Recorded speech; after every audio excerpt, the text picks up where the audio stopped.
Welcome back, everybody. My name is Gammatrap, one word, and this is our tutorial series where we cover fire.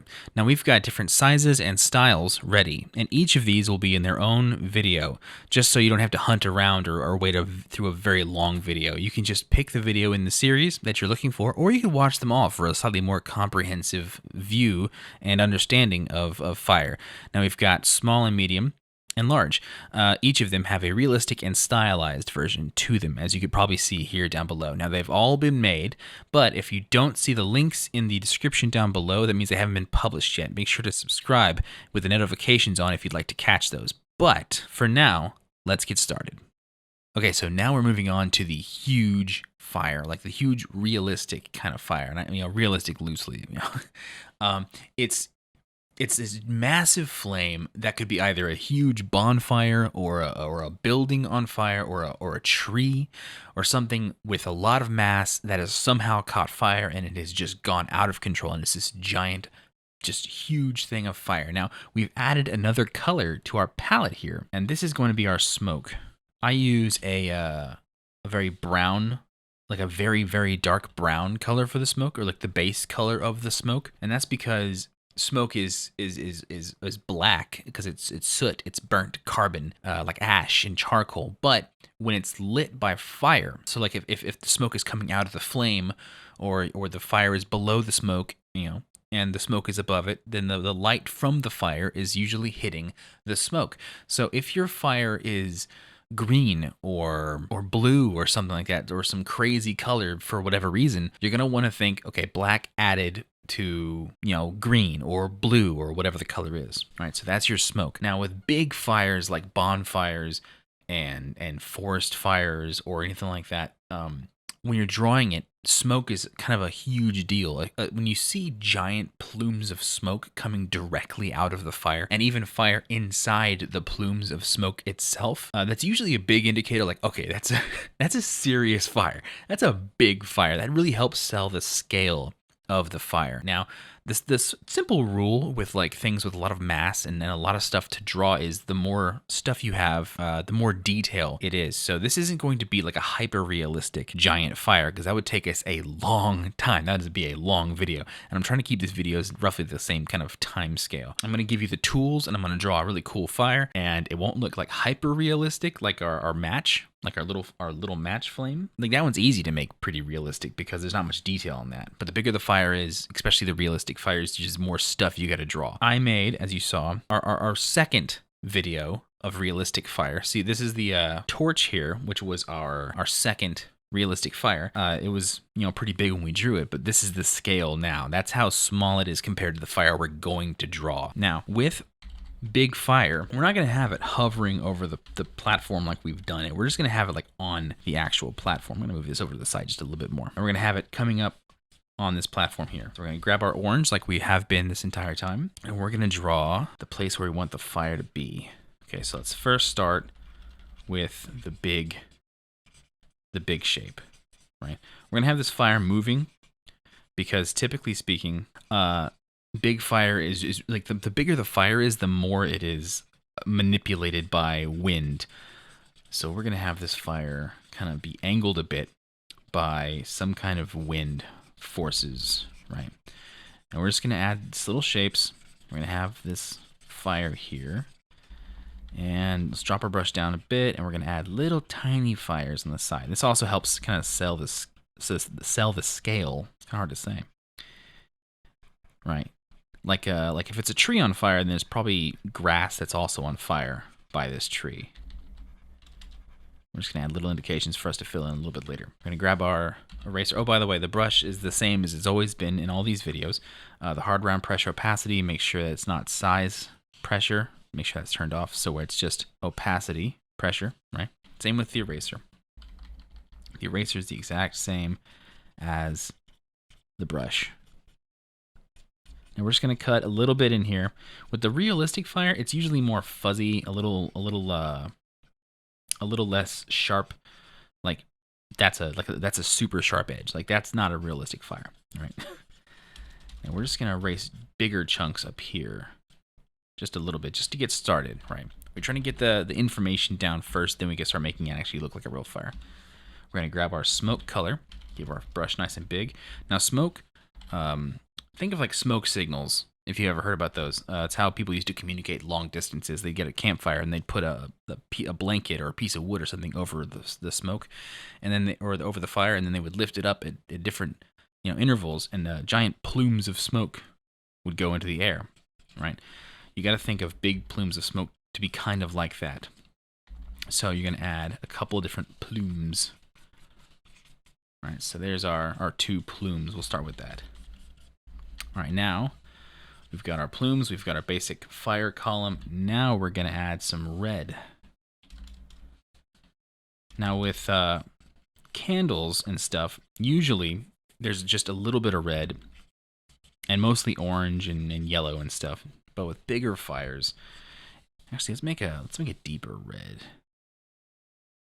A little bit of orange, like a burnt orange. Let's add that to our colors so we have it.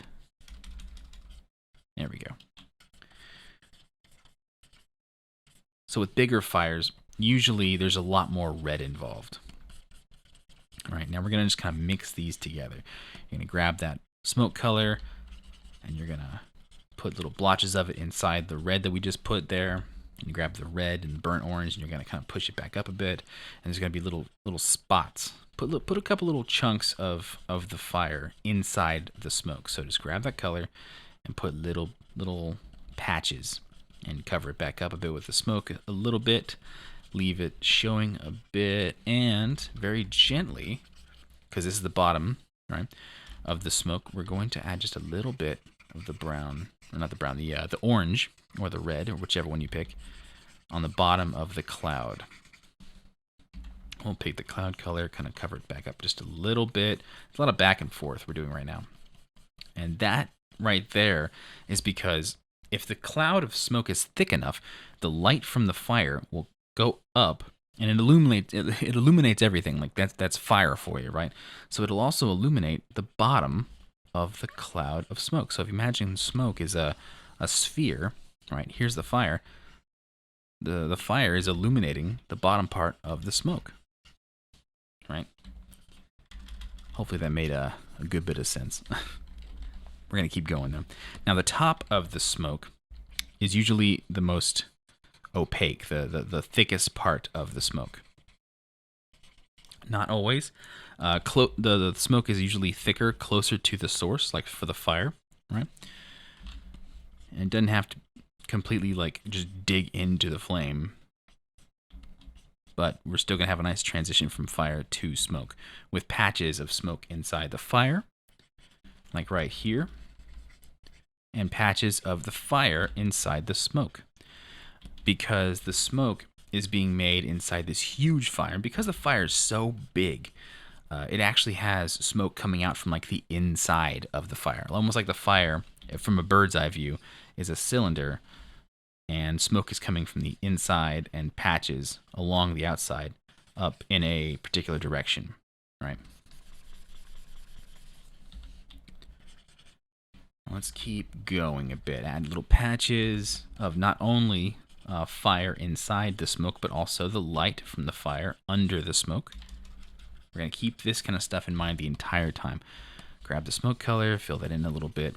Now, the farther away from the fire the smoke gets, the more it sort of disperses. Right, so we're just going to erase just tiny little chunks of this. And we're going to grab the color, and we're going to add very softly a little extra smoke along the outside, very gently, all right? Because we want the smoke to sort of disperse the farther up, the farther away it gets from the fire.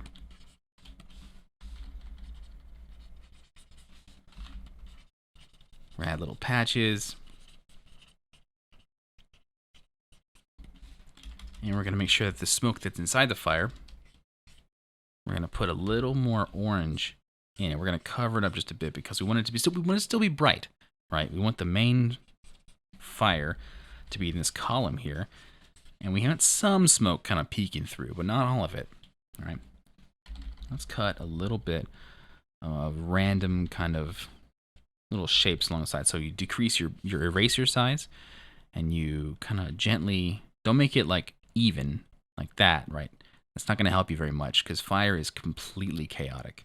You're going to want to every so often just add some, just cut away a couple little spots, and that makes the outside of the fire look a little more crazy. You can decrease and increase your brush size a bit to keep it kind of random while you're doing this. Let's work on this bottom area a bit. These little guys, little baby fires. We're going to cut a bit on the bottom here to make it look like it's on a flat surface, possibly with grass or concrete or something like that. And now we're going to add the yellow. All right. Now you could have added the yellow before you started cutting it, but we're just going to keep going, okay? Now, the way it works on the torch is the same way it works on the matchstick or the small flame, but it works a little bit different on the bigger flame because there's a lot more red up here on the top than any of these other ones. So the yellow is only going to stick around right around this area. That's where the yellow is going to be mostly prevalent. And it's going to be a little lower than most other flames we've drawn also. So we're going to keep it random, right? We're going to add patches. We're going to change our brush size a little bit. And we're going to add a little bit of yellow, just a touch of yellow, wherever fire seems to be like the thickest. So for example, this little patch, we're going to make a very small little bit of yellow, just kind of touch it there, okay? And we're going to move it up just a little bit, and we're going to keep our brush kind of small. Now, the bigger the fire, I've mentioned this in a few of the other fires, but there's a fire moves in waves, and the waves are often vertical-ish, kind of like this, right? And I like to call them threads because when you make your little waves, let's pick a direction. I just make this kind of, oftentimes fire will move in like a spiral depending on like the wind or whatever is lit on fire. So we'll make this little spiral like. It's going to have a little bit, right? So we're going to cut some orange paint. So we're going to grab that paint and we're going to slowly gently, very gently add a little bit of orange coming down here. And then we can add a little bit more yellow going in this spiral direction. So we're going to add yellow like this and orange like this. We don't want those lines there though. So the threads, right? Keep your brush a little small and grab different shades, like different dark colors, and add little dots and kind of draw it a bit, right? Add these lines. Make sure your brush is small enough to where each of these kind of looks like not necessarily hairs, but you know, lines and waves. And change the color, right? So you're gonna click, you're gonna hold down the Alt key to open up your eyedropper, and you can just click, you know, whichever color you want to pick and draw with. And you let go of the Alt, and then you're drawing with that color, okay? And we're just gonna make some of these threads. Remember, change the brush size from time to time. We're gonna try and keep this kind of chaotic. That's pretty important. Now, these threads will also move a little outside the fire, but the fire's not going to really be yellow on the outside, kind of like with every other fire we've done. So if you're going to make some threads on the outside, kind of like these, make sure that they are either the brown, if it's up here, or the red, or the orange. Don't make too many, but, you know, make enough. Enough to where it looks like, you know, who knows what's going on, right? Change your brush a little bigger. And we're going to grab that orange and we're going to gently kind of drag it a bit into the yellow, just a tiny bit, because we want these to be kind of like easy gradients from, you know, light yellow to orange to red to brown. And it's going to be this nice, gentle kind of flow with all this chaos inside it.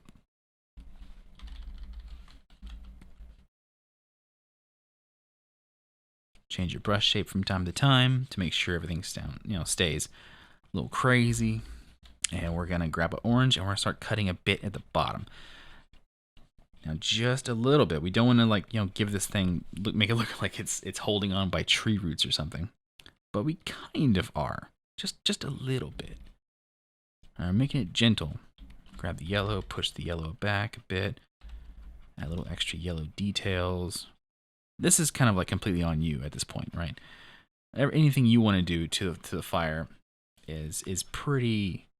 It's pretty flexible. The bigger the fire they get, the bigger the fire gets. There we go. That's the English I'm trying to say. The more flexible you can really do it. Just make sure you keep the basic core tenets in mind, right? Wind direction and just how the colors move. So, for example, right now I see a kind of like a lump right here, right? So, and it's because it's a thick reddish orange, we're going to grab some of the yellow and we're going to put a little bit of it in there. Not only for the light going up and hitting this, lump of smoke, but also because there's enough red and orange in there, enough fire in there to warrant having yellow and white. Probably not white, but definitely yellow. Haven't really gotten to the white yet. And we're going to just put little threads. Remember, we're just doing threads. And again, I'm going to really try not to make this too long. But again, like the bigger the fire is, the more detail, the more stuff you have to do with it. And you don't have to. And like right now, I'm making threads of the smoke kind of going in there. All right. You don't have to, but you can. And I'm going to take the orange and very gently kind of cover over that smoke I just put there to make sure the smoke is still kind of orange, those little spots. Add a little orange right there. And now let's add the white. Now, the same with every other realistic fire that we've made so far. The white is only going to stay inside the yellow. So the bigger the fire is, usually there's actually typically less white. Because, I mean, most people aren't very close to large fires. Most people, there's always like firefighters and stuff, but most people aren't. There's usually a lot more atmospheric effects taken into place. Like, for example, if you're really far from a fire, and we're going to grab some of the yellow and drag it in for those little threads, by the way. If you're really far from a fire, the smoke around the fire will diffuse the light, so you won't see pure white, or moisture in the air. You won't see pure white, because pure white is just light, right? That's the light inside the torch. That's the light inside the candle. It's just light. Now let's grab some of that red, and let's actually add some red to the little babies down here, because we want the red and we want the orange to still be on the outside of these little fires. We don't want the yellow to ever reach the outside of a relatively cool fire. We'll erase just a little bit to make sure that it doesn't look just like a blob. And let's fix this little dot real quick. It's kind of bugging me. Okay, now you can also add threads to the clouds. All right, I say clouds, the smoke, the giant pillars of smoke. Keep in mind what colors you want to use when you're adding lighting on the underside. Also keep in mind that these plumes of smoke are kind of spherical, again. So think about the colors of the light hitting the bottom of the smoke on the inside of the cloud of smoke. Like here's the outside, right? But also put a little orange on the inside because, it makes it look a little more three-dimensional.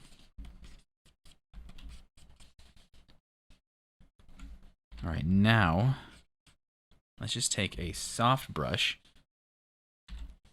like that. Sorry this is taking so long, by the way. And let's add some yellow. We're gonna gently just kind of put a little yellow there to give the light a chance to really shine. And also, actually,